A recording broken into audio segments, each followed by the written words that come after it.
So I was reading out my paper, uh, critique of and notes on the third chapter of The Psychic Life of Power by Judith Butler.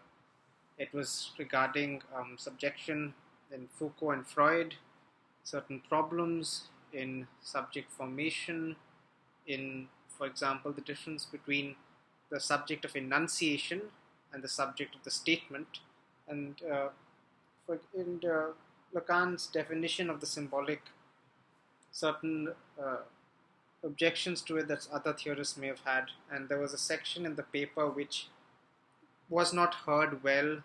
Maybe there was some error in the mic. Maybe I was not speaking it clearly, but it sounded as if it was coming through muffled water. So it didn't really register in the video. So I'll try and um, read that section out to you, and maybe we can supplement the earlier video with this one.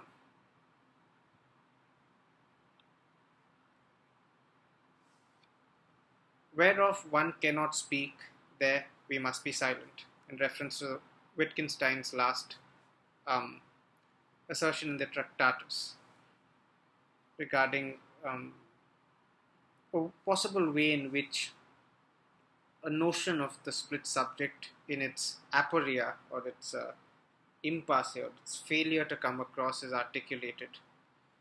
But let me not get into the context behind that, because that would take us a little further. Okay, let me just read the whole sentence from the beginning. A traditional psychoanalytic reading often takes the superego to be a regulator of the ego ideal, a point of reference or film, as it were, which allows the subject to reflect and posit that which it may wish to construct as an ideal. In this sense, would not the subject occasionally, and perhaps as a defensive formation, seek to withdraw or conceal the ego ideal from the superego? And would not this be another possible account or model for the Lacanian notion of the split subject? Just a moment here. My battery is not completely charged. This is a lesson which is perhaps best enunciated in discourse, or as Wittgenstein's last assertion in the Tractatus puts before us, whereof one cannot speak, there we must be silent. A definition of the symbolic, according to Lacan, is offered.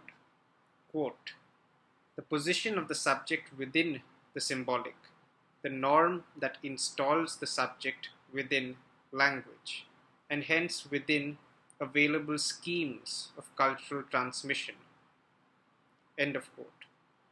And while there may be more precise ways to define this, I think this may yet serve as a handy introduction. What the author lays before us as an aim for this chapter is an evaluation of the earlier described Foucaultian notion of the subject within a psychoanalytic framework. The appearance, it would seem, of an effort to instantiate the great missed encounter in the history of French late 20th century philosophy, that between Foucault and Lacan.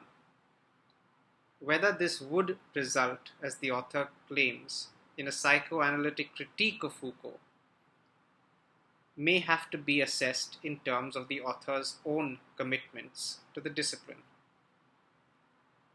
However, of interest to us would be the notion expressed of a subject interested in or learning of their own subjection, or to individualize it, one's own subjectivation, in order to become its own principle, as the author suggests. This effort I have already laid before us in my prior video on chapter 2. A peremptory criticism of, for as an initial step, it fails to account for the possibility of a punishment, for example, a feature of most disciplinary apparatuses arising from the other. or the otherness of the other, to put it in banal terms. And just to recap, the unique Lacanian breakthrough in the psychoanalytic tradition was the recognition that ultimately the subject's own desire can be accounted for only as an addressal, if not a demand, of the other, an acknowledgement which confronts the concept of a split subject and is able to study the dimension of desire and perhaps its later sublimation into drive. The arrangement of concepts here does lead us to see what I would read as a disassociation immanent to the text. In asking, for instance, where does resistance to or in disciplinary subject formation take place, I would ask that you read the sentence with a comma after the to, so as to perhaps better appraise that the author does seem to be able to discern, if not the split subject itself, then let us call it a displacement in the subject which creates its capacity for resistance. It would seem. Yet for our argument, indeed for our reading, let us now treat the above question as what it seems to have been formulating, even if not completely transparent in itself, as two questions. Where does resistance to disciplinary subject formation take place? Here, if you may allow me, I would like to represent a Lacanian formulation which psychoanalysts would readily recognize, that the signifier, perhaps exemplified here in the phrase disciplinary subject formation, represents the subject to another signifier. This here is really the best way I can introduce you to the symbolic, as insisted by Lacan, as our only possible mediation between the imaginary and the real. As a critic, I would point out that we find a rather precise differentiation made between the psyche as conceptualized in psychoanalysis and its reduction to perhaps a more traditional concept of the soul. An observation which would appear to avoid the idea, perhaps misinformed, that the psyche as such is perhaps more readily understood as the state of an individual's associations registered mentally.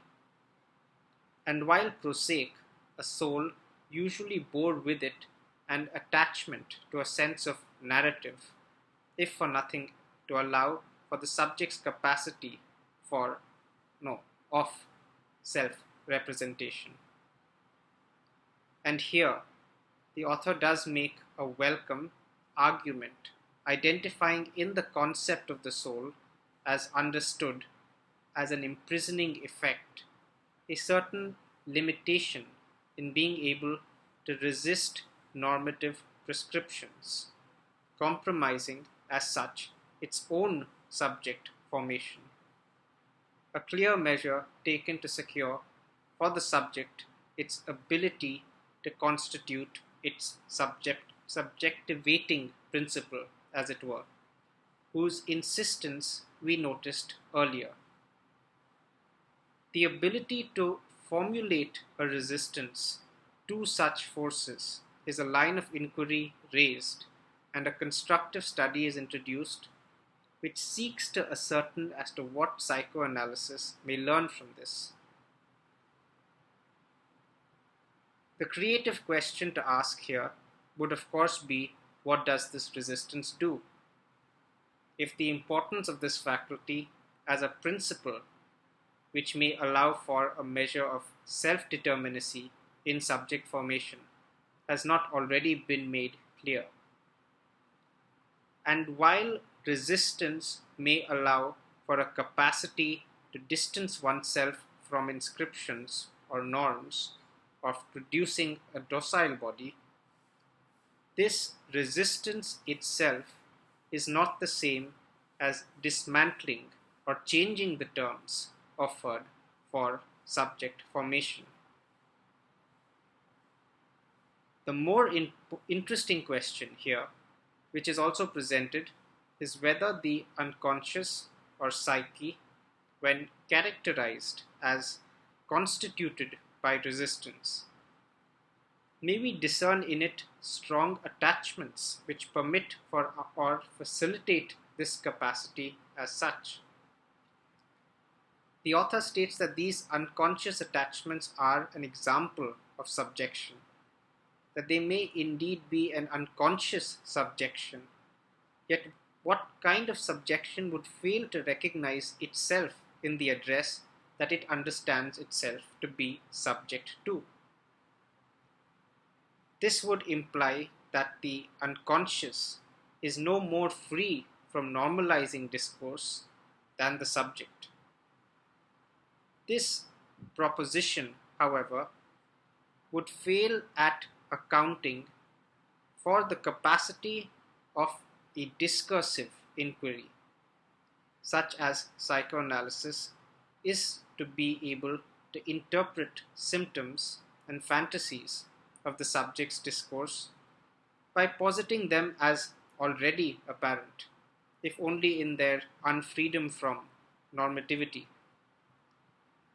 The subject we have here appears to then be a subject already revealed, whose subjection is already determined, symptoms already posited, and whose fantasy already realized. Indeed, the direction chosen by this inquiry does seem to posit its own object of study, if you will. Quote, if we find an attachment to subjection at the level of the unconscious, what kind of resistance is to be wrought from that? End of quote. Here, I would state that an attachment to subjection may be necessary for the pursuit of an inquiry, and if the only aim of such a pursuit is to garner or perhaps mine a resource of resistance, then we may ultimately have a subject which is resistant to the discourse in question. The far more productive question, which does follow, is whether a resistance, whether conscious or unconscious, to the normalizing injunctions, which perhaps prohibit or prohibits such an injunction to completely constitute its object, is able to alter or expand dominant injunctions or interpolations of subject formation. Here, indeed, I do see a recognition of a certain unproductive kind of resistance, unproductive for any subject, which can only undermine, but which appears to have no power to re-articulate the terms by which subjects are constituted, by which subjection is installed in the very formation of the subject. This resistance establishes the incomplete character of any effort to produce a subject by disciplinary means, but it remains unable to re-articulate the dominant terms of productive power. End of quote.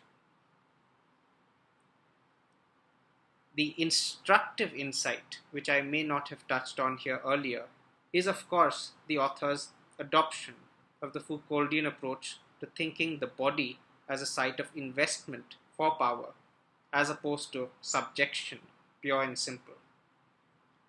This does seem to be approaching a terrain which seems to lose any traditional mooring in an idea of the socius, however, which in inquiry into, quote, the manner in which what is most material and vital in them, bodies, has been invested, end of quote. A history of bodies, as it were. Now I will end this particular section of the reading, and hopefully I may have covered what was left out in the prior video.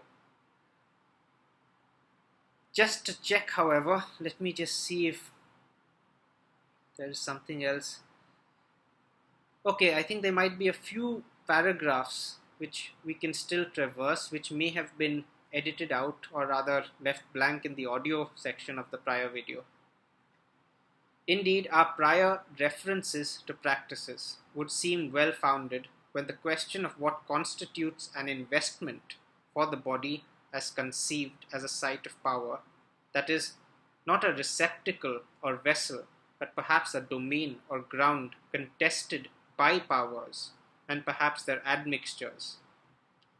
In her consideration of the position of the subject along such lines, a position from which I do not exclude that of the reader, and of course their own dependencies or subjections if you prefer, but also their readings and interpretation. The very faculty this work in question is an appeal to, we may discern a consideration of subjection per se, which does not blind itself in a moment of insight, such as a revelatory vision or inspiration, choosing rather to linger on the capacities of a subject traversed by these forces. This is a work of care for such a subject to come, but also an archaeology, in the Foucauldian sense of the term, of the forms of life already as it sieves through their lineaments.